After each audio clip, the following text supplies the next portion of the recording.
देवादिदेव भगवान महादेव शिव और जगत जननी माँ जगदम्बा के चरणों में नमन। नरसिंह वध उदिता के सेकेंड एपिसोड में आप सभी का स्वागत है। जैसा कि आपने देखा कि पहले एपिसोड में हम लोगों ने रश्मि रथी का पहला सर्ग विस्तृत तरह से चर्चा किया, महाराज से समझने का प्रयास किया कि किस प्रकार से उस समय में भी जाति प्रथा जो थी वो किस तरह से हावी थी सिस्टम पर, समाज पर। और आज हम चर्चा करेंगे द्वितीय सर्ग, दूसरे सर्ग की, जिसमें कि जब कर्ण द्रोणाचार्य जी के पास जाते हैं कि वो भी विधिवत शिक्षा लेना चाहते हैं अर्जुन और दूसरे राजकुमारों की तरह से, तब द्रोणाचार्य जी उनको मना कर देते हैं कि भाई मैं सिर्फ राजपुत्रों के लिए शिक्षक हूँ, आपको मैं नहीं सब पढ़ा सकता हूँ, बता सकता हूँ। तब कर्ण क्या करें, कहाँ जाएं, क्या कैसे अपनी उस शिक्षा की जो उनकी एक इच्छा है कि भाई मुझे भी विधिवत शिक्षा मिलनी चाहिए, उस प्रतिभा का पूरी तरह से अलंकरण होना ही चाहिए जैसे कि अन्य राजकुमारों का है, तब वो क्या करेंगे, कहाँ जाएंगे और क्या रहा पूरा इतिहास, आज हम जानने की कोशिश करेंगे नरसिंह वध उदिता में महामंडलेश्वर यति नरसिंहानंद गिरी जी महाराज से। प्रणाम महाराज। प्रणाम डॉक्टर साहब। देवादिदेव भगवान महादेव शिव और जगत जननी जगदम्बा के चरणों में नमन करते हुए डॉक्टर साहब, ये बड़ा एक दुखद क्षण आया जब कर्ण ने ये तय किया कि मुझे आगे शिक्षा लेनी चाहिए और वो शिक्षा की प्रार्थना लेकर आचार्य द्रोण के पास गए। आचार्य द्रोण को क्योंकि उन्हें अर्जुन के जैसा कोई महारथी नहीं पैदा होने देना था, उन्होंने मना कर दिया कि भाई मैं तुम्हें शिक्षा नहीं दे सकता, और बहाना बनाया कि मैं राजपुत्रों को शिक्षा देता हूं। कर्ण बड़े निराश होकर चले जाते हैं। कर्ण ये ध्यान करते हैं कि आचार्य द्रोण जैसा तो कोई दूसरा आचार्य है ही नहीं, अगर मैंने इनसे शिक्षा ग्रहण नहीं की तो मैं कभी भी अर्जुन जैसा महान नहीं बन सकूंगा। तभी उन्हें ध्यान आता है कि जो इनके गुरु हैं, आचार्य द्रोण के गुरु भगवान परशुराम, वो दुनिया के सबसे बड़े धनुर्धर हैं। और उसके मन में आता है कि मैं आचार्य द्रोण के गुरु से, जो पितामह भीष्म के भी गुरु हैं, उनसे शिक्षा ग्रहण करूंगा। महाराज, आपको नहीं लगता कि एक गुरु होने के नाते मतलब जो इतने बड़े विद्वान हैं द्रोणाचार्य जी, क्या मतलब किसी शिष्य से इतना प्रेम, इतना, मैं इसे अंध प्रेम कहूँगी कि इतना अंध प्रेम कि उन्होंने एकलव्य, उन्हें लगा कि वो उनके अर्जुन के समकक्ष है, तो उन्होंने एकलव्य से उनका अंगूठा मांग लिया कि अर्जुन के समकक्ष कोई आ ही ना सके। उसके बाद जैसे कि आपने पिछले सर्ग में वर्णन किया कि उन्हें लगा कि भाई अर्जुन है जो उनके समक्ष खड़े हो सकते हैं, मतलब उस स्तर के धनुर्धर बन सकते हैं। तब उन्होंने एक नया बात निकाला कि भाई आपकी जाति इसको नहीं मतलब मान्य है, आप राजपुत्र नहीं है, तो मैं शिक्षा नहीं दे सकता। किसी गुरु का जो इतना विद्वान है, इतना बड़ा विद्वान है, प्रकांड पंडित है, जिसे पता है कि कर्ण में शायद अर्जुन से भी ज़्यादा प्रतिभा है, ज़्यादा संभावनाएं हैं, तो वो क्यों कर उनको नहीं उन्होंने शिक्षा दी? देखिए डॉक्टर साहब, ये व्यक्ति का मन है। व्यक्ति का मन किसी में होता है, किसी में नहीं होता है। एक आदमी के 5 बच्चे होते हैं, 6 बच्चे होते हैं, एक बच्चे में उसका मन ज़्यादा होता है, एक बच्चे में मन कम होता है। इसे, ये मानव मन को किसी भी तरह से परिभाषित नहीं किया जा सकता। लेकिन ये अपराध है जो आचार्य द्रोण ने किया, ये अपराध है, मानवता के प्रति अपराध है। उन्होंने अपने शिष्य के प्रेम में यह अपराध कर दिया और इसका दंड भुगता। तो सब महाभारत जो दुनिया का सबसे बड़ा युद्ध था, वो किसी एक व्यक्ति के कर्म का फल नहीं था। हजारों लाखों लोगों के छोटे छोटे जो अपराध हैं वो उसमें जुड़ते गए और पाप का घड़ा जिसे हम कहते हैं वो बढ़ता चला गया। और जब वो फूटा तो करोड़ों लोग मारे गए। महाभारत के लिए अगर हम केवल दुर्योधन को दोषी बताते हैं तो ये केवल हमारी मूर्खता और अज्ञानता है।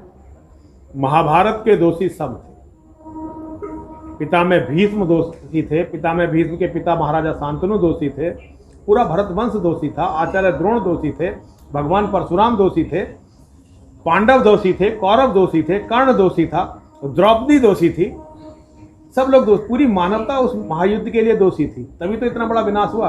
डॉक्टर, आज भी हमारे साथ जो विनाश हो रहा है या विनाश हमारे साथ होगा, उसके हम सब दोषी होंगे। किसी एक व्यक्ति पर दोष डाल देना ये केवल मूर्खता है। दुर्योधन की महत्वाकांक्षा तो एक बहुत छोटा सा भाग है पूरे महाभारत के कारण का। महाभारत के दोषी सब हैं और सबने इसका दंड भुगता है। तो डॉक्टर साहब, कर्ण जो है प्रयास करता है कि मैं जाऊंगा और भगवान परशुराम से शिक्षा लूंगा, लेकिन अब एक दिक्कत है, एक परेशानी ये है कि भगवान परशुराम केवल ब्राह्मण पुत्रों को शिक्षा देते हैं। भगवान का भी जातिवाद है। और डॉक्टर, इसका एक बहुत बड़ा कारण रहा उन्होंने ये देखा कि क्षत्रिय अपने अहंकार में ज्ञानी ब्राह्मणों को कुछ मान ही नहीं रहे हैं, तो उन्होंने एक नया धर्म सृजित किया कि जिन लोगों के हाथ में हथियार नहीं है उनकी दुनिया में कोई भी उपयोगिता नहीं है।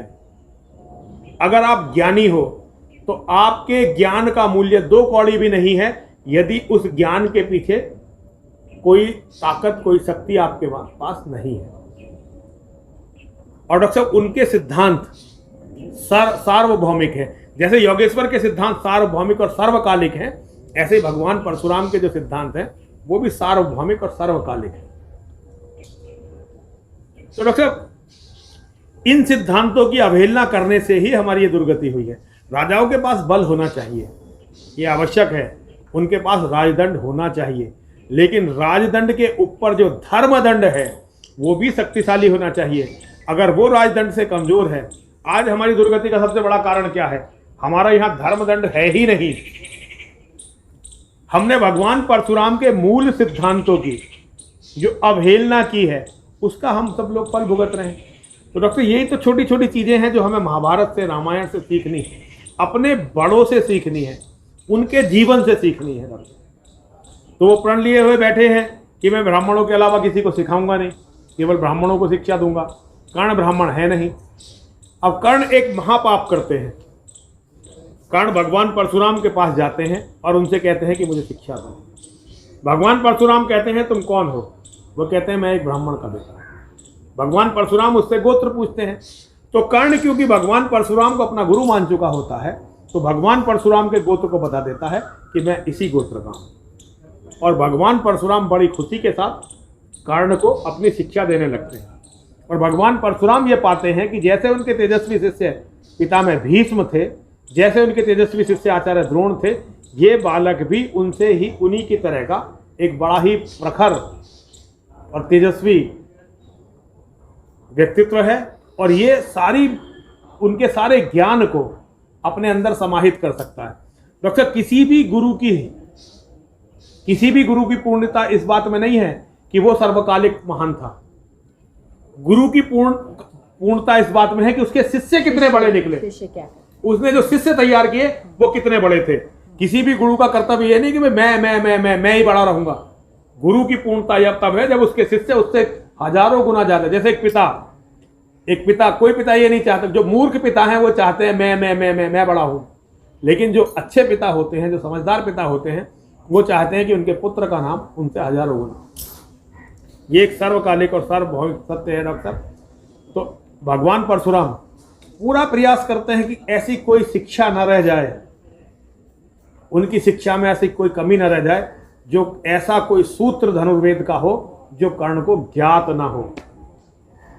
और डॉक्टर साहब, उसी समय एक दुर्घटना होती है और कर्ण भगवान परशुराम के अभिशाप का शिकार हो जाते हैं। वो भगवान परशुराम के अभिशाप का कैसे शिकार हुए, रश्मि रथी के द्वितीय सर्ग में ये आपको देखने को मिलेगा। शीतल विरर एक कानन शोभित आदित्यका के ऊपर, कहीं उत्प्रस्वर्ण चमकते झरते, कहीं शुभ्र निर्झर। जहां भूमि समतल सुंदर है, नहीं दिखते है पाहन।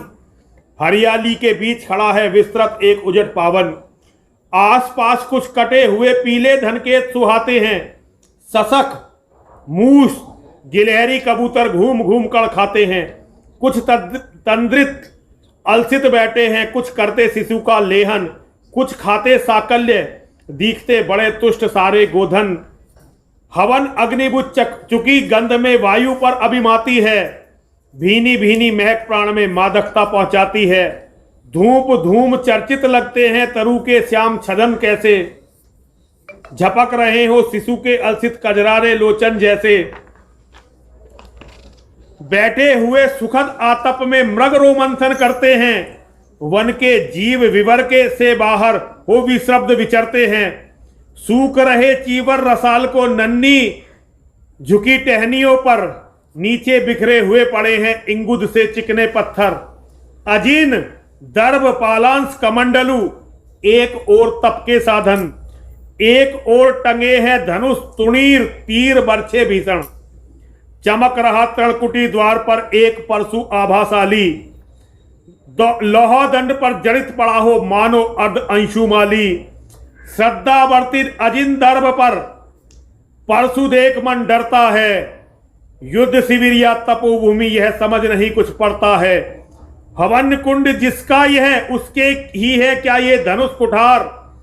जिस मुनि की यह श्रुवा उसी की कैसे हो सकती है तलवार। आई है वीरता तपोवन में क्या पुण्य कमाने को, या संन्यास साधना में दैहिक शक्ति जगाने को। मन से तन का सिद्ध यंत्र अथवा शस्त्रों में पाया है, या कि वीर कोई योगी से युक्ति सीखने आया है। परशु और तप ये दोनों वीरों के ही होते श्रृंगार। डॉक्टर सबसे बड़ी बात जो समझने की है, ये एक बहुत छोटी सी बात है, हर व्यक्ति को समझनी चाहिए। परशु और तप ये दोनों ही वीरों के होते श्रृंगार। क्लीव न तो तप ही करता है और न ही उठा सकता तलवार। तप से मनुष्य दिव्य बनता है, क्षण विकार से लड़ता है। तन की समर भूमि में लेकिन काम खड़ग ही करता है। किंतु कौन नर तपोनिष्ठ है यहां धनुष धरने वाला। एक साथ यज्ञाग्नि की और 80 की पूजा करने वाला। कहता है इतिहास जगत में हुआ एक ही नर ऐसा। रण में कुटिल काल सम क्रोधी, तप में महासूर्य जैसा।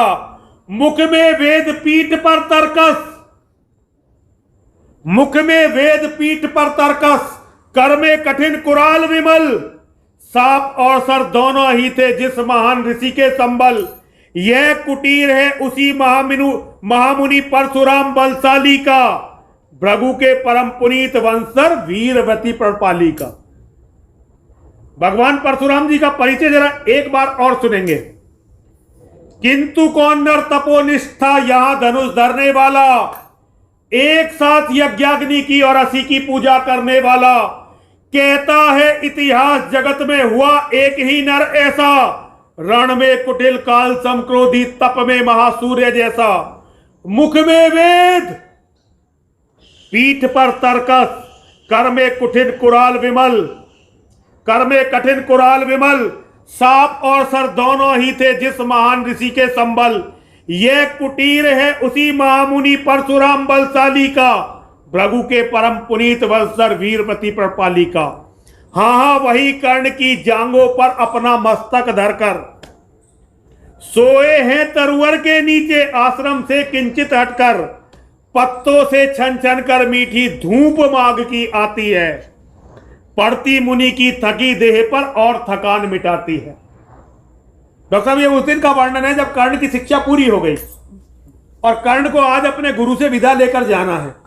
लेकिन देव का योग है और कर्ण का दुर्भाग्य है।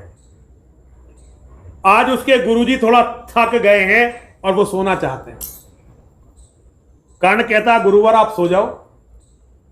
एक पेड़ के नीचे कर्ण की जांग पर अपना सर रखकर महामुनि भगवान परशुराम सो जाते हैं।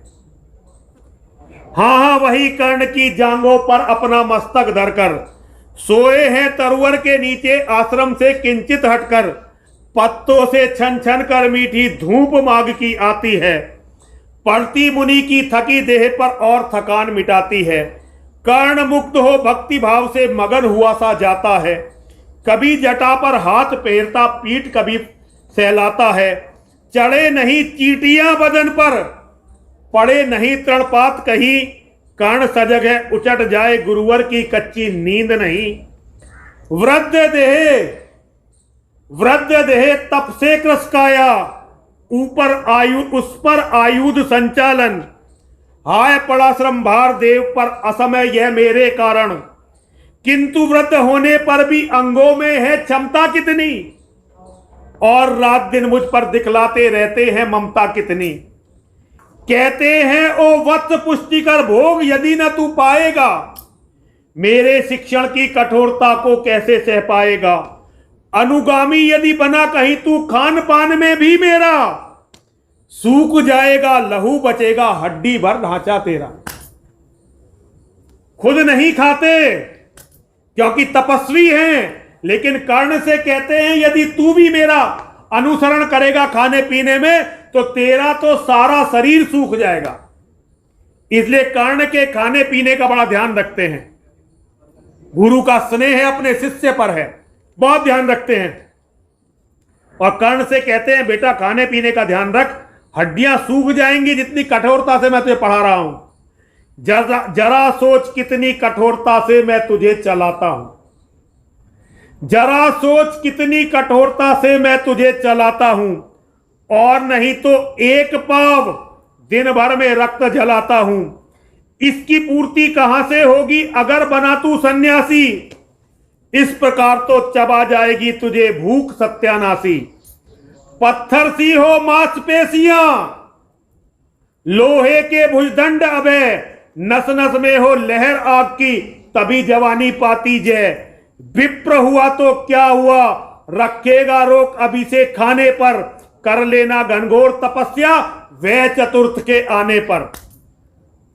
अगर तू ब्राह्मण है तो क्या हुआ, वो तो कर्ण को ब्राह्मण समझते हैं ना। कर्ण से कहते हैं कि पत्थर जैसी मांसपेशियां होनी चाहिए और बाजू लोहे के होने चाहिए। पत्थर सी हो मांसपेशियां, लोहे से भुजदंड अभय, नस नस में हो लहर आग की, तभी जवानी पाती जय। विप्र हुआ तो क्या रखेगा रोक अभी से खाने पर, कर लेना घनघोर तपस्या वह चतुर्थ के आने पर। ब्राह्मण का है धर्म त्याग, पर क्या बालक भी त्यागी हो। जन्म साथ शीलोच्च वृत्ति के क्या वे भी अनुरागी हो। क्या विचित्र रचना समाज की, क्या विचित्र रचना समाज की, गिरा ज्ञान ब्राह्मण घर में। मोती वर्षा वैश्य वेशम में, पड़ा खड़ग क्षत्रिय कर में। खड़ग बड़ा उद्दत होता है, उद्दत होते हैं राजे। डॉक्टर साहब खड़ग कहते हैं भयंकर तलवार। खड़ग बड़ा उद्दत होता है, उद्दत होते हैं राजे। और समाज की रचना पर भी कटाक्ष करते हैं। क्या विचित्र रचना समाज की, गिरा ज्ञान ब्राह्मण घर में। मोती वर्षा वैश्य वेशम में, पड़ा खड़ग क्षत्रिय कर में। खड़ा बड़ा उद्दत होता है, उद्दत होते हैं राजे। इसीलिए तो सदा बजाते रहते वे रण के बाजे। और करे ज्ञानी ब्राह्मण क्या, और करे ज्ञानी ब्राह्मण क्या। असी विहीन मन डरता है, राजा देता मान, भूप का वह भी आदर करता है। सुनता कौन यहां ब्राह्मण की, सुनता कौन यहां ब्राह्मण की, करते सब अपने मन की। डुबो रही सोनित में भूको, भूपों की लिप्सारण की। डॉक्टर साहब शब्दों पे ध्यान देने की जरूरत है। डुबो रही सोनित में भूको, पूरी जो धरती जो खून में डूबी हुई है उसका कारण क्या है। डुबो रही सोनित में भूको, भूपों की लिप्सारण की। राजाओं के मन में रण की इच्छा है और सारी पृथ्वी को मरवा रहे हैं, सारे लोगों को मरवा रहे हैं। और रण भी किस लिए, नहीं जग का दुख दैन्य भगाने को, परशोषक पथ भ्रांत मनुज को नहीं धर्म पर लाने को। रण केवल इसलिए कि राजे और सुखी हो मानी हो। रण केवल इसलिए कि राजे और सुखी हो मानी हो, और प्रजाएं मिले उन्हें वे और अधिक अभिमानी हो। रण केवल इसलिए कि वे कल्पित अभाव से छूट सकें, बड़े राज्य की सीमा जिससे अधिक जनों को लूट सके। रण केवल इसलिए कि सत्ता बड़े नहीं पत्ता डोले, भूपों के विपरीत, भूपों के विपरीत न कोई कहीं भी कुछ भी बोले। ज्यों ज्यों बढ़ती विजय, ज्यों ज्यों बढ़ती विजय अहम नरपति का बढ़ता जाता है, और जोर से वह समाज के सिर पर चढ़ता जाता है। अब तो है यह दशा कि जो कुछ है वह राजा का बल है। ब्राह्मण खड़ा सामने केवल लिए शंख गंगा जल है। कहां तेज ब्राह्मण में इतना, अविवेकी राजा को रोक सके। धरे कुपथ पर तभी पांव, तक्षण वह उसको टोक सके। और कहे भी तो ब्राह्मण की बात कौन सुन पाता है, और कहे भी तो ब्राह्मण की बात कौन सुन पाता है। यहां रोज राजा ब्राह्मण को अपमानित करवाता है। चलती नहीं यहां पंडित की, चलती नहीं तपस्वी की, जय पुकारती प्रजा रात दिन, राजा जयी यशस्वी की। सिर था जो सारे समाज का, वही अनादर पाता है। जो ब्राह्मण समाज था, आज अपनी शक्तिहीनता के कारण हर जगह अनादर को प्राप्त हो रहा है। सिर था जो सारे समाज का, वही अनादर पाता है। जो भी खिलता फूल बुझा के ऊपर चढ़ता जाता है। चारों ओर लोभ की ज्वाला, चारों ओर भोग की जय, पाप भार से दबी धसी जा रही धरा पल पल निश्चय। जब तक भोगी भूप प्रजाओं के नेता कहलाएंगे।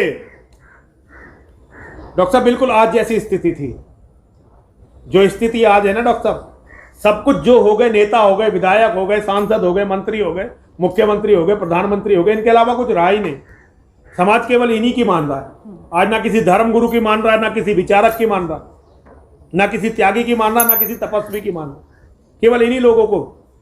जब तक भोगी भूप प्रजाओं के नेता कहलाएंगे, ज्ञान त्याग तप नहीं श्रेष्ठता का जब तक पद पाएंगे। असन वसन से हीन दीनता में जीवन धरने वाले, सहकर भी अपमान मनुष्यता की चिंता करने वाले। कवि कोविद विज्ञान विशारद, कलाकार पंडित ज्ञानी, कनक नहीं कल्पना ज्ञान उज्जवल चरित्र के अभिमानी। इन विभूतियों को संसार नहीं जब तक पहचानेगा, राजाओं से अधिक पूज्य जब तक वह इन्हें न मानेगा। और डॉक्टर साहब, इसमें एक बहुत बड़ी बात कहना चाहता हूं। हम अपनी बड़ी संस्कृति का अभिमान करते हैं, हम बहुत अभिमान करते हैं, कहते हैं भारतीय संस्कृति ये है, हम ये हैं वो है। लेकिन डॉक्टर साहब, आप अगर देखेंगे तो जो रामधारी सिंह दिनकर ने यहां कहा है, क्या कहा है यहां पर, कवि कोविद विज्ञान विशारद, कलाकार पंडित ज्ञानी, कनक नहीं कल्पना ज्ञान उज्जवल चरित्र के अभिमानी। इन विभूतियों को जब तक संसार नहीं पहचानेगा, राजाओं से अधिक पूज्य जब तक वह इन्हें न मानेगा। आप डॉक्टर साहब एक देखिए, एक सभा में एक विद्वान जाए और उसी सभा में एक विधायक जाए, तो हम हिंदुओं की हालत यह हो गई है कि हम विद्वान की तरफ नहीं देखेंगे, सब विधायक की तरफ जाएंगे। और अंग्रेजों में डॉक्टर साहब, अंग्रेजों में एक प्रोफेसर किसी सभा में जाए और उसी सभा में उनका प्रधानमंत्री जाए, तो जो प्रोफेसर को सुनने के लिए आए हैं वो प्रोफेसर को सुनेंगे, प्रधानमंत्री को नहीं सुनेंगे। इसीलिए आज ज्ञान और विज्ञान के यदि कोई शिखर पर हैं तो अंग्रेज हैं। अंग्रेज का मतलब डॉक्टर साहब केवल अंग्रेज नहीं, जो गोरे हैं, यूरोप वाले हैं, अमेरिका वाले हैं, कनाडा वाले हैं, ऑस्ट्रेलिया वाले हैं। हमने वहां कई ऐसी सेमिनारें अटेंड की जहां प्रोफेसर सेमिनार में लेक्चर देते थे और बड़े बड़े नेता, बड़े बड़े अधिकारी सामने बैठकर सुनते थे, सुनकर चले जाते थे, कोई नोटिस भी नहीं करता था।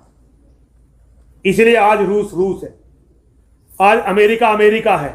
हमारे यहां कितने बड़े ज्ञानी बैठे हो, मोहल्ले का एक लोकल नेता पहुंच जाए, आधे तो कार्यक्रम करवाने वाले उसके चरणों में चूमने लग जाएंगे। लेकिन डॉक्टर साहब, धर्म ये नहीं कहता। धर्म जो कहता है, धर्म ये कहता है, कवि कोविद विज्ञान विशारद, कलाकार पंडित ज्ञानी, कनक नहीं कल्पना ज्ञान उज्जवल चरित्र के अभिमानी। इन विभूतियों को जब तक संसार नहीं पहचानेगा, राजाओं से अधिक पूज्य जब तक वह इन्हें न मानेगा। जब तक पड़ी आग में धरती, जब तक पड़ी आग में धरती, ये पाप है डॉक्टर साहब, और ये पाप ही आग बनकर, ज्वाला बनकर सबको खा जाएगा। जब तक पड़ी आग में धरती, इसी तरह अकुलाएगी, चाहे जो भी करो दुखों से छूट नहीं वह पाएगी। थकी जीव समझाकर गहरी लगी ठेस अभिलाषा को, भूप समझता नहीं छोड़कर खड़ग और किसी भाषा को। दुष्ट समझता नहीं छोड़कर खड़ग और किसी भाषा को, रोक टोक से नहीं सुनेगा। यह मूढ़ समाज अविचारी है, ग्रीवाहर निष्ठुर कुठार का यह मदांध अधिकारी है। ग्रीवाहर जो गर्दन को काट दे, दयाविहीन परशु जो एक क्षण भी विचार किए बिना गर्दन काट दे, यह मूर्खों का समाज उसका अधिकारी है। रोक टोक से नहीं सुनेगा यह मूढ़ समाज यह विचारी है, ग्रीवा हर निष्ठुर कुठार का यह मदांध अधिकारी है। इसीलिए तो मैं कहता हूं अरे ज्ञानियों कड़क धरो, हर न सका जिसको कोई भी भूखा वह तुम त्रास करो। डॉक्टर साहब मेरे गुरुजी थे BL शर्मा प्रेम सिंह शेर जी, आपने उन्हें कभी दर्शन नहीं किया आपने उनके, लेकिन जो बात ये आज परशुराम जी ने कही उस बात को वो कहते थे शस्त्रमेव जयते के रूप। अगर आपको जीवित रहना है सम्मान के साथ तो आपके हाथों में शस्त्र होने चाहिए, और शस्त्र भी इतने शक्तिशाली होने चाहिए कि दुष्टों की गर्दन को निर्दयता पूर्वक एक बार में हर सके। रोक टोक से नहीं सुनेगा यह मूढ़ समाज अविचारी है, ग्रीवा हर निष्ठुर कुठार का यह मदांध अधिकारी है। इसीलिए तो मैं कहता हूं अरे ज्ञानियों कड़क धरो, हर न सका जिसको कोई भी भूखा वह तुम त्रास हरो। नित्य कहा करते हैं गुरुवर खड़ग महाभयहारी है, नित्य कहा करते हैं गुरुवर खड़ग महाभयहारी है। इसे उठाने का जग में हर एक नहीं अधिकारी है, वही उठा सकता है इसको जो कठोर हो कोमल भी, जिसमें हो धीरता वीरता और तपस्या का बल भी। वीर वही है जो शत्रु पर जब भी खड़ग उठाता है, मानवता के महागुणों की सत्ता भूल न पाता है। सीमित जो रख सके खड़ग को पास उसी को आने दो, विप्र जाति के सिवा किसी को मत तलवार उठाने दो, विप्र जाति के सिवा किसी को मत तलवार उठाने दो। तो परशुराम जी मानते हैं कि जो क्षत्रिय धर्म के लोग रहे वो उतना शायद उसको न्यायोचित तरह से अपने कर्तव्यों का पालन नहीं कर पाएंगे, इसलिए उनका कहना है कि उनके ऊपर धर्मदंड होना चाहिए। डॉक्टर साहब धर्मदंड जो है ये राजदंड के ऊपर होना चाहिए। धर्म की व्याख्याएं हम क्षत्रियों को ये बताने के अधिकारी है कि नहीं तुम गलत कर रहे हो। आज भारत की सबसे बड़ी जो दुर्घटना है डॉक्टर साहब, आज हिंदुस्तान में हम हिंदुओं का स्वभाव ऐसा हो गया है कि हम नेताओं से ऊपर किसी को देखना नहीं चाहते। इसी कारण हमारे जो तथाकथित धर्मगुरु हैं केवल वो नेताओं की हाँ में हाँ मिलाते हैं। ये हमारे भगवान परशुराम का सिद्धांत नहीं है। भगवान परशुराम ने जो सिद्धांत प्रतिपादित किया, भगवान परशुराम ने सिद्धांत यहां जो विप्र का अर्थ है डॉक्टर साहब, ये जन्म से नहीं है, या कर्म से है। जो कर्म से है, जो ज्ञान के पिपासु हैं। कर्ण विप्र बनकर नहीं आया है, कर्ण क्षत्रिय बनने के लिए आया है, युद्ध कला सीखने के लिए आया। वेद सीखने के लिए कर्ण नहीं आया, शास्त्र सीखने के लिए कर्ण नहीं आया है, लेकिन जो वेद जानना चाहते हैं, भगवान परशुराम जी ने बहुत सारे ऐसे लोगों को जिन्हें उस समय दलित कहा जाता था उन्हें ब्राह्मण बनाया, और बड़ी बड़ी जमीनों के बहुत बड़े बड़े साम्राज्य उन्हें दान किए। आज भी बहुत सारे ऐसे लोग हैं जिन्हें हम योद्धे ब्राह्मणों के रूप में जानते हैं। वो तो भगवान परशुराम जी के शिष्य हैं, उनके ही सब वंशज हैं। तो भगवान परशुराम जी का जो सिद्धांत था वो उन्होंने कहा था, वीर वही है जो शत्रु पर जब भी खड़ग उठाता है, मानवता के महागुणों की सत्ता भूल न जाता है। सीमित जो रख सके खड़ग को पास उसी को आने दो, विप्र जाति के सिवा किसी को मत तलवार उठाने दो। जब जब मैं सरचाप उठाकर करतब कुछ दिखलाता हूं। अब कर्ण कहते हैं कि जब भी मैं कुछ अच्छा करता हूं, जब भी अच्छे बाण चलाता हूं, जब जब मैं सरचाप उठाकर करतब कुछ दिखलाता हूं, सुनकर आशीर्वाद देव का धन्य धन्य हो जाता हूं। जियो जियो ए वत्स तीर तुमने कैसा ये मारा है, देहक उठावन उधर इधर फूटी निर्झर की धारा है। मैं संकित था ब्राह्म्य वीरता मेरे साथ मरेगी क्या, परशुराम की याद विप्र की जाति ने जुगा धरेगी क्या। पाकर तुम्हें किंतु इस वन में मेरा हुआ हृदय शीतल, तुम अवश्य ढोओगे उसको, तुम अवश्य ढोओगे उसको, मुझ में है जो तेज अनल। भगवान परशुराम सोचते थे कि कहीं ऐसा तो नहीं होगा कि मेरी वीरता मेरे साथ खत्म हो जाएगी, क्योंकि उनके बाकी दोनों शिष्य भी बहुत वृद्ध हैं। पिता में भीष्म भी बहुत वृद्ध हैं और आचार्य द्रोण भी बहुत वृद्ध हैं, और नया कोई शिष्य मिला नहीं, सिखाया ही नहीं किसी को। आज जब कर्ण आया है और इतना ज्ञान का इतना योग्य अधिकारी तो भगवान परशुराम जी आज निश्चित हो जाते हैं कि कर्ण ऐसा है जो मेरे ज्ञान का संरक्षण करेगा, मेरे ज्ञान को आगे ले जाएगा। मैं संकित था ब्राह्म वीरता मेरे साथ मरेगी क्या, परशुराम की याद विप्र की जाति ने जुगा धरेगी क्या, पाकर तुम्हें किंतु इस वन में मेरा हृदय हुआ शीतल, तुम अवश्य ढोओगे उसको मुझ में है जो तेज अनल, जियो जियो ब्राह्मण कुमार तुम अक्षय कीर्ति कमाओगे, एक बार तुम भी धरती को दुष्ट विहीन कर जाओगे, निश्चय तुम ब्राह्मण कुमार हो कवच और कुंडलधारी, तब कर सकते और माता पिता किसके भारी, इतना भारी, किंतु हाय ब्राह्मण कुमार सुन प्राण कांपने लगते हैं। जब जब भगवान परशुराम कर्ण को ब्राह्मण कुमार बोलते हैं, कर्ण का अंदर का पाप, अंदर का झूठ उसे कचोटने लगता है। किंतु हाय ब्राह्मण कुमार सुन प्राण कांपने लगते हैं, मन उठता धिक्कार हृदय में भाव ग्लानि के जगते हैं, गुरु का प्रेम किसी को क्या ऐसे कभी खला होगा, और शिष्य ने कभी गुरु को इस तरह कभी छला होगा, पर मेरा क्या दोष, पर मेरा क्या दोष, हाय मैं और दूसरा क्या करता, पी सारा अपमान द्रोण के मैं कैसे पैरों पड़ता, और पांव पड़ने से भी क्या गूढ़ ज्ञान सिखलाते वो, एकलव्य सा नहीं अंगूठा क्या मेरा कटवाते वो, हाय कर्ण तू क्यों जन्मा, हाय कर्ण तू क्यों जन्मा, और जन्मा तो क्यों वीर हुआ, कवच और कुंडल भूषित भी तेरा अधम शरीर हुआ, धस जाए वे देश अतल में गुण की जहां नहीं पहचान, जाति गोत्र के बल से ही आदर पाते हो जहां सुजान, नहीं पूछता है कोई तुम वृत्ति वीर या दानी हो, सभी पूछते मात्र तुम किस कुल के अभिमानी हो। कितनी पीड़ा है डॉक्टर साहब, कोई उससे नहीं पूछता वीरता क्या, ज्ञान क्या, दान क्या, सब पूछते तेरा कुल कौन सा है। नहीं पूछता है कोई तुम वीर व्रती या दानी हो, सभी पूछते मात्र तुम किस कुल के अभिमानी हो, मगर मनुज क्या करे जन्म लेना तो उसके हाथ नहीं, चुनना जाति और कुल अपने बस की तो कोई बात नहीं, मैं कहता हूं अगर विधाता नर को मुट्ठी में भरकर,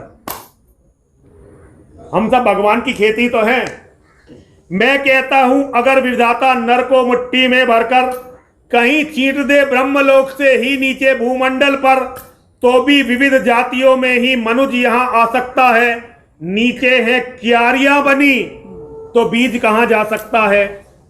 कौन जन्म लेता किस कुल में, कौन जन्म लेता किस कुल में, आकस्मिक ही है यह बात, छोटे कुल पर किंतु यहां होते कितने ही है आघात, हाय जाति छोटी है तो फिर हमारे सभी गुण छोटे, जाति बनी तो बड़े बने हैं रहे लाख चाहे खोटे, गुरु को लिए कर्ण चिंतन में था जब मगन अचल बैठा, तभी कहीं एक 20 किट कहीं से आसन के नीचे बैठा, ब्रज द्रंष्ट में लगा कर्ण के उरु को कुतर कुतर खाने, और बनाकर छिद्र मास के मंद मंद भीतर जाने। जब कर्ण अपने गुरु को लेकर ये सब विचार कर रहा था, तब कहीं से एक कीड़ा आ गया और कीड़े ने कर्ण को काटना शुरू किया। कीड़ा इतना भयानक कि कर्ण के मांस में घुसता चला गया। कर्ण विकल हो उठा दुष्ट भौरे पर हाथ धरे कैसे, बिना हिलाए अंग कीट को किस तरह पकड़े कैसे, पर भीतर उस धसे कीट तक हाथ नहीं जा सकता था, बिना उठाए पांव शत्रु को कर्ण नहीं पा सकता था, किंतु पांव के हिलते ही गुरुवर की नींद उचट जाती, सहम गई यह सोच कर्ण की भक्तिपूर्ण विवल चाहती। सोचा उसने अतः कीट यह पिए रक्त पीने दूंगा, गुरुवर की कच्ची नींद तोड़ने का पाप नहीं सर पर लूंगा। बैठा रहा अचल आसन से कर्ण बहुत मन को मारे, आहा निकाले बिना सिलासी सहनशीलता को धारे, किंतु लहू की गर्मदार जो सहसा लगी आन तन में, परशुराम जग पड़े रक्त को देख हुए विस्मित मन में।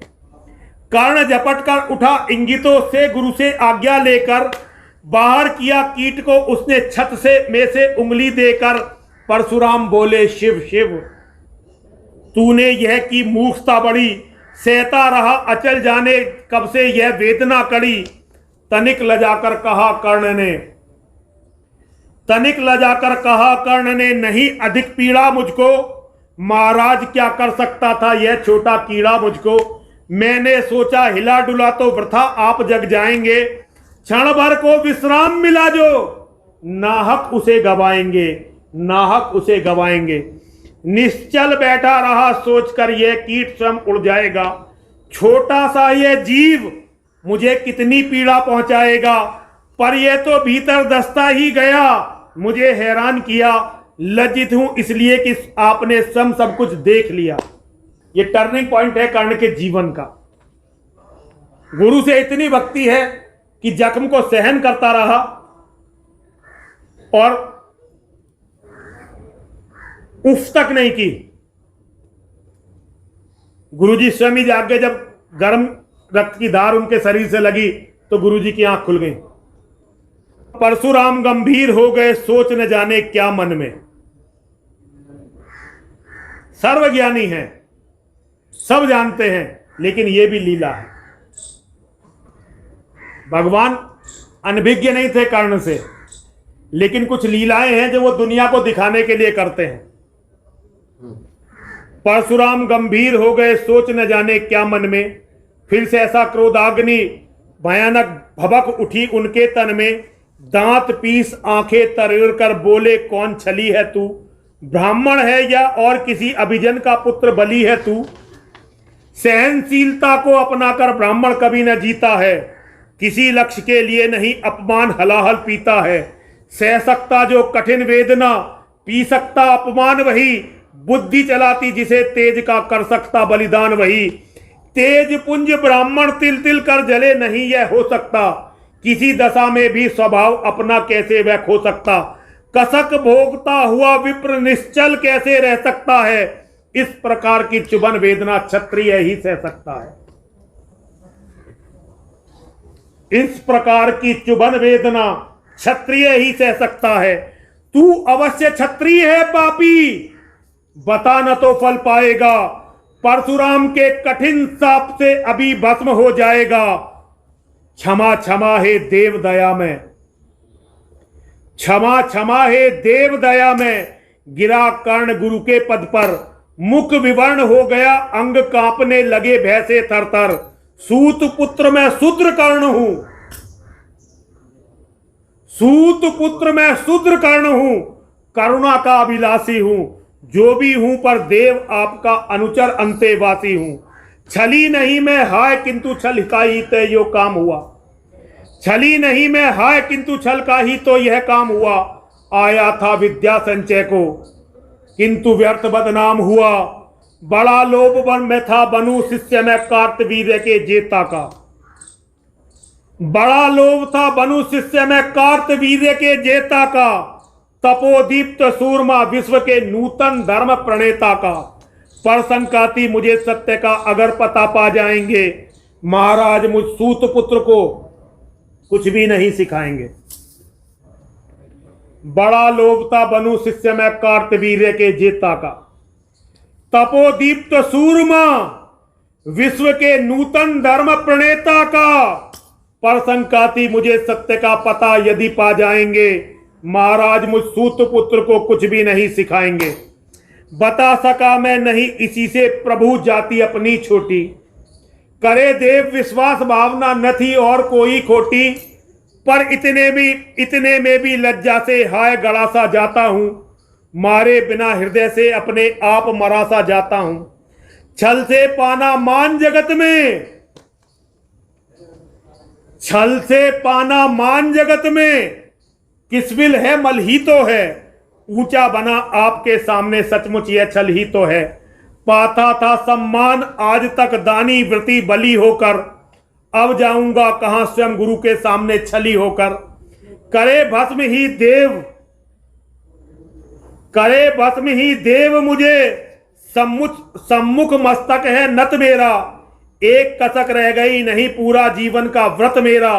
गुरु की कृपा, गुरु की कृपा साप से जलकर अभी भस्म हो जाऊंगा। पर मदांध अर्जुन का मस्तक देख कहां मैं पाऊंगा। यह तृष्णा यह विजय कामना, यह तृष्णा यह विजय कामना मुझे छोड़ क्या पाएगी। प्रभु अतप्त वासना मरे पर भी मुझको हमेशा भरमाएगी। दुर्योधन की हार देवता कैसे सहन करूंगा मैं। अबे देख अर्जुन को मरकर भी तो रोज मरूंगा मैं। परशुराम का शिष्य कर्ण पर जीवन दान न मांगेगा। बड़ी शांति से 7 चरण पकड़कर प्राण निज त्यागेगा। प्रस्तुत हूं दे साप किंतु अंतिम सुख तो यह पाने दे। इन्हीं पाद पद्मों के ऊपर मुझको प्राण गंवाने दे। इन्हीं पाद पद्मों के ऊपर मुझको प्राण गंवाने दे। आप मुझे श्राप दे दीजिए, मुझे भस्म कर दीजिए, मुझे यहीं मार डालिए। मुझे इसका जरा सा भी कोई भी पश्चाताप नहीं होगा, लेकिन मेरी एक कामना अधूरी रह जाएगी। मैं दुर्योधन को जिताना चाहता था, अर्जुन को हराना चाहता था, लेकिन फिर भी मैं हे गुरुदेव आपसे प्राणदान नहीं मांगूंगा। बस एक कृपा करें, मुझे अपने चरणों से यहीं लिपटा रहने दीजिए और यहीं मुझे भस्म कर दीजिए। लिपट गया गुरु के चरणों से विकल कर्ण इतना कहकर। 2 कणिकाएं गिरी अश्रु की गुरु के आंखों से बहकर। बोले हाय कर्ण तू ही प्रतिभट अर्जुन का नामी है। निश्चल सखा धार्त राष्ट्रों का विश्व विजय का कामी है। अब समझा किस लिए रात दिन तू वैसा श्रम करता था। मेरे शब्द शब्द को मन में क्यों सीपी सा धरता था। देखे अगणित शिष्य भीष्म द्रोण को भी कर्तव्य कुछ सिखलाया, पर तुझसा जिज्ञासु आज तक कभी नहीं मैंने पाया। तूने जीत लिया था मुझको निज पवित्रता के बल पर। तूने जीत लिया था मुझको निज पवित्रता के बल पर। क्या पता था लूटने आया है कोई मुझको छल से। किसी और पर नहीं किया वैसा स्नेह मैं करता था। सोने पर भी धनुर्वेद का ज्ञान कान में भरता था। नहीं किया कार्पण्य, नहीं किया कार्पण्य, दिया जो कुछ भी था मेरे पास रतन। तुझ में निज को सौंप शांत हो, अभी अभी प्रमुदित था मन। पापी बोल अभी जो मुख से, तूने सूत रथ चालक है। परशुराम का शिष्य विक्रमी विप्र वंश का बालक है।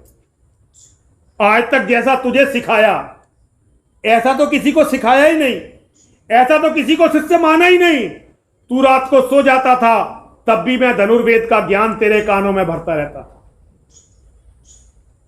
कभी भी कंजूसी नहीं की तुझे देने में। जो भी मेरे पास था सब कुछ मैंने तुझे दिया। अरे पापी, अभी भी कह दे तू सूत वंश का नहीं है, तू किसी ब्राह्मण वंश का बालक है।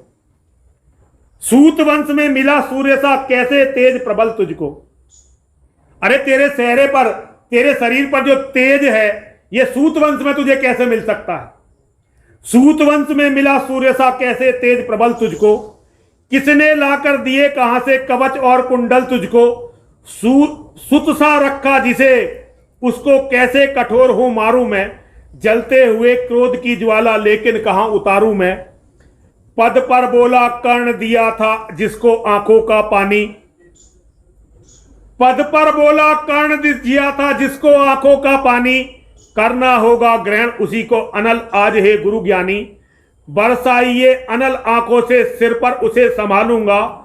दंड भोग जनकल मुनि सत्तम, दंड भोग जलकर मुनि सत्तम। छल का पाप छुड़ा लूंगा। परशुराम ने कहा कर्ण तू वेद नहीं मुझको ऐसे। परशुराम ने कहा कर्ण तू वेद नहीं मुझको ऐसे।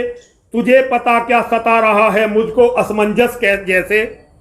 पर तूने छल किया दंड उसका अवश्य तू पाएगा।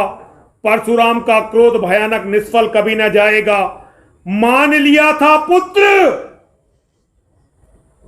मान लिया था पुत्र, इसी से प्राण दान तो देता हूं। पर अपनी विंध्या का अंतिम चरम तेज हर लेता हूं। सिखलाया ब्रह्मास्त्र तुझे जो काम नहीं वह आएगा। है ये मेरा साफ समय पर भूल उसे तू जाएगा। कर्ण विकल हो खड़ा हुआ कहा हाय किया क्या यह गुरुवर। दिया साप अत्यंत निदारुण, लिया नहीं जीवन क्यों हर। वर्षों की साधना साथ ही प्राण नहीं क्यों लेते हैं। अब किस सुख के लिए मुझे धरती पर जीने देते हैं, अब किस सुख के लिए मुझे धरती पर जीने देते हैं। जान से मार दो गुरुदेव, कोई दिक्कत नहीं है, लेकिन जो कुछ मुझे प्राप्त आपने दिया, अगर आपने इसे छीन लिया तो फिर मैं जिंदा रहकर क्या करने वाला हूं। कर्ण विकल हो खड़ा हुआ, हाय किया यह क्या गुरुवर, किए दिया साप अत्यंत निदारुण, लिया नहीं जीवन क्यों हर, बरसों की साधना साथ ही प्राण नहीं क्यों लेते हैं, अब किस सुख के लिए मुझे धरती पर जीने देते हैं। परशुराम ने कहा कर्ण यह साप अटल है, सहन करो, हमारा कहा हुआ टल नहीं सकता। परशुराम ने कहा कर्ण यह साप अटल है, सहन करो, जो कुछ मैंने कहा उसे सिर पर ले आदर वहन करो, इस महेंद्र गिरी पर तुमने कुछ थोड़ा नहीं कमाया है, इस महेंद्र गिरी पर तुमने कुछ थोड़ा नहीं कमाया है, मेरा संचित निखिल ज्ञान तूने मुझसे ही पाया है, रहा नहीं ब्रह्मास्त्र एक, इससे क्या आता जाता है, एक शस्त्र बल से न वीर कोई सब दिन कहलाता है, नई कला नूतन रचनाएं, नई सूझ नूतन साधन, नए भाव नूतन उमंग से वीर बने रहते नूतन, तुम तो स्वयं दीप्त पौरुष हो कवच और कुंडलधारी, तुम तो स्वयं दीप्त पौरुष हो कवच और कुंडलधारी, इनके रहते तुम्हें जीत पाएगा कौन सुबट भारी, अच्छा लो वर यह भी कि विश्व में तुम महान कहलाओगे। एक श्राप दिया है तो आज एक वरदान भी देना है शिष्य को, तुम तो स्वयं दीप्त पौरुष हो कवच और कुंडलधारी, इनके रहते तुम्हें जीत पाएगा कौन सुबट भारी, अच्छा लो वर्ग विश्व में तुम महान कहलाओगे, भारत के इतिहास कीर्ति से और धवल कर जाओगे, अब जाओ लो विदा वत्स कुछ कड़ा करो अपने मन को, रहने देते नहीं यहां पर हम अभिशप्त किसी जन को, हाय छीनना पड़ा मुझी को दिया हुआ अपना ही धन, सोच सोच कर यह बहुत विकल हो रहा नहीं जाने क्यों मन, व्रत का पर निर्वाह कभी ऐसे भी करना पड़ता है, इस कर से जो दिया उसे उस कर से हरना होता है, अब जाओ तुम कर्ण कृपा करके मुझको निसंग करो, देखो मत यों सजल दृष्टि से व्रत मेरा मत भंग करो, आह बुद्धि कहती कि ठीक था जो कुछ किया, किंतु हृदय